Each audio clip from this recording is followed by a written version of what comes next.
परिचय। घास के मैदान में एक गिरगिट है। क्या आप देख सकते हैं? हां, यह घास के नीचे है।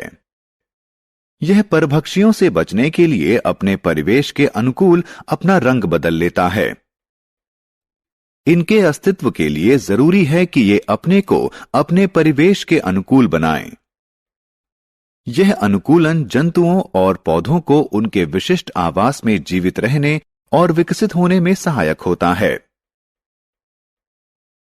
इस पाठ में हम जानेंगे कि विभिन्न जंतु और पौधे किस प्रकार अपने आवास के अनुसार अनुकूलन करते हैं।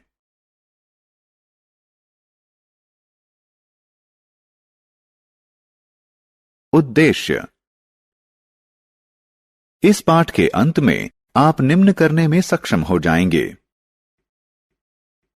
अनुकूलन को परिभाषित करने में, आवास के प्रकारों का वर्णन करने में,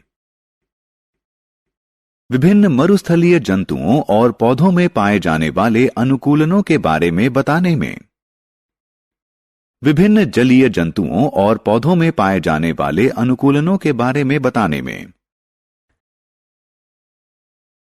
आवास क्या है?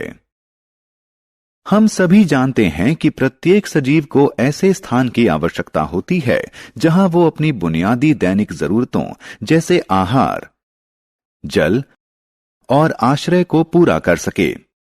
वह स्थान जहां पौधे या जंतु निवास और विकास करते हैं उसे उनका आवास कहते हैं। सभी सजीवों को जीवित रहने और विकसित होने के लिए स्वयं को अपने परिवेश के अनुरूप अनुकूलित करना पड़ता है। आवास के प्रकार। आवास दो प्रकार के होते हैं, स्थलीय या स्थल आवास, जलीय या जल आवास। स्थल यानी जमीन पर पाए जाने वाले पौधों और जंतुओं के आवास को स्थलीय आवास कहते हैं। मरुस्थल, पर्वत, वन और घास के मैदान इस श्रेणी के उदाहरण हैं। जल में पाए जाने वाले पौधों और जंतुओं के आवास को जलीय आवास कहते हैं। समुद्र, तालाब, महासागर, झील इस श्रेणी के उदाहरण हैं। अनुकूलन। जंतु जैसे कि साही, याक, सील, ज़ेब्रा की शारीरिक विशेषताएं अपने परिवेश में जीवित रहने के लिए विशिष्ट प्रकार की होती हैं। साही में सुई के आकार के कांटे होते हैं। याक के पास मोटा फर होता है और ज़ेब्रा के शरीर पर सफेद धारियां होती हैं जो आसानी से झाड़ियां होने का भ्रम देती हैं। इन विशिष्ट विशेषताओं को अनुकूलन कहते हैं। किसी पौधे या जंतु के उसके परिवेश में जीवित रहने के लिए उसके शरीर में होने वाले रूपांतरण या परिवर्तन को अनुकूलन कहते हैं।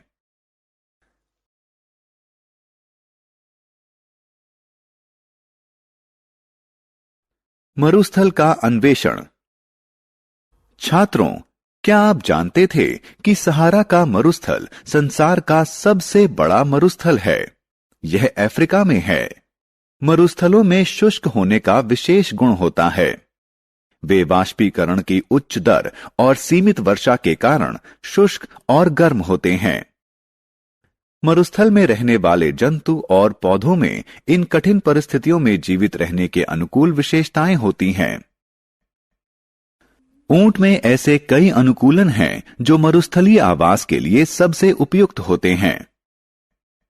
ऊंट के पास लंबी पलकें और नाक होती है जिन्हें रेत उड़ते समय बंद किया जा सकता है। ऊंट के कुबड़ में वसा संचित रहती है जो लंबे समय में उपापचयित होती है। ऊंट एक बार में 46 लीटर तक पानी पी सकता है और वह बिना पानी के 1 हफ्ते तक रह सकता है। ऊंट के चौड़े और चपटे पैर उसे रेत में फंसने से बचाते हैं। इसी प्रकार कैक्टस जैसे पौधे शुष्क और गर्म परिवेश में भी जीवित रहने के लिए कई अनुकूलनों का प्रदर्शन करते हैं। कैक्टस की पत्तियां कांटों में रूपांतरित हो जाती हैं, जिससे प्रस्वेदन के दौरान जल की क्षति को कम करती हैं। जल संग्रह के लिए कैक्टस का तना मोटा और चौड़ा होता है। मरुस्थलीय पौधों की जड़ें मृदा से जल ग्रहण के लिए बहुत गहरी तक जाती हैं।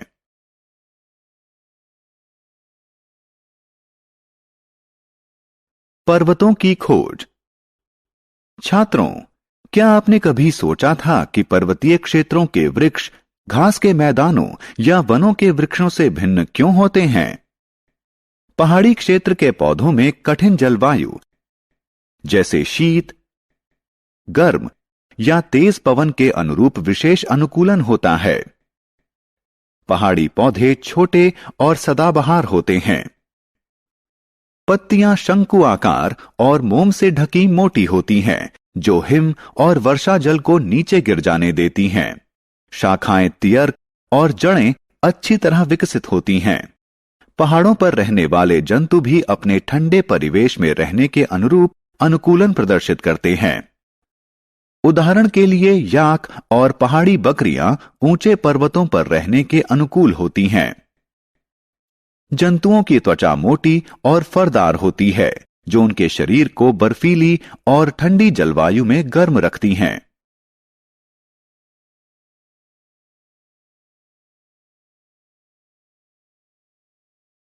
जलीय जीवों का अन्वेषण।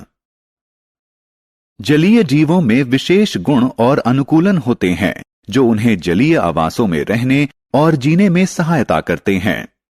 जलीय जीवों का शरीर धारीय होता है, जो उन्हें जल में तैरने में सहायता करता है। मछलियों की पूंछ और पंख चपटे होते हैं, जो उन्हें पानी के अंदर दिशा परिवर्तन में सहायता करते हैं। मछलियां गलफड़ों के द्वारा श्वसन करती हैं।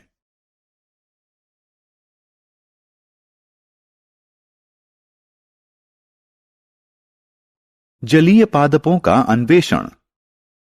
छात्रों, आपने शायद तालाबों और झीलों में कमल को तैरते हुए देखा होगा। ये पौधे जल में जीवित रहने के लिए विभिन्न अनुकूलन प्रदर्शित करते हैं।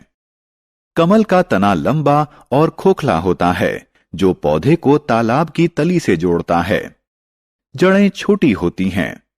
पत्तियां चौड़ी और थाली के आकार की होती हैं, जो पौधे को जल की सतह पर तैरने में सहायता करती हैं। कुछ जलीय पौधे जैसे हाइड्रिला आंशिक रूप से जल में डूबे रहते हैं।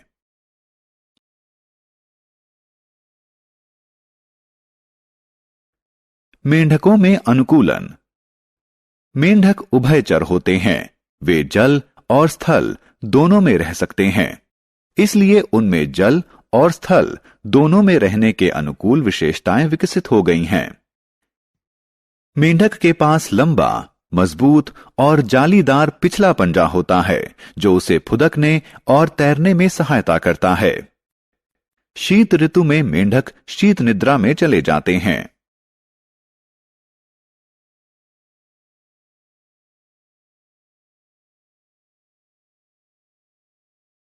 सारांश। आइए हमने जो कुछ सीखा है उसे संक्षेप में दोहराएं। किसी पौधे या जंतु के उसके परिवेश में जीवित रहने के लिए उसके शरीर में होने वाले रूपांतरण या परिवर्तन को अनुकूलन कहते हैं। वह स्थान जहां पौधे या जंतु निवास और विकास करते हैं, उसे उनका आवास कहते हैं। आवास मुख्यतः दो प्रकार के होते हैं, स्थलीय आवास एवं जलीय आवास। ऊंट के पास लंबी पलकें और नाक वसा संचित करने के लिए कुबड़, रेत में चलने के लिए चौड़े और चपटे पैर होते हैं।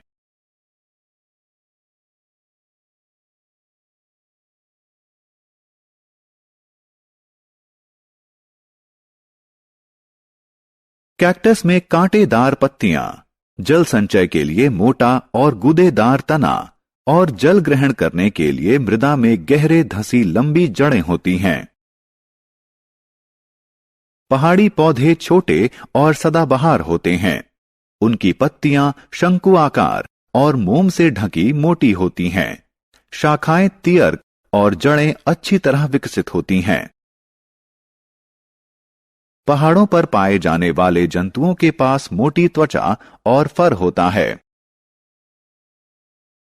जलीय जंतुओं में धारीय शरीर, चपटी पूंछ और पंख एवं श्वसन के लिए गलफड़े होते हैं।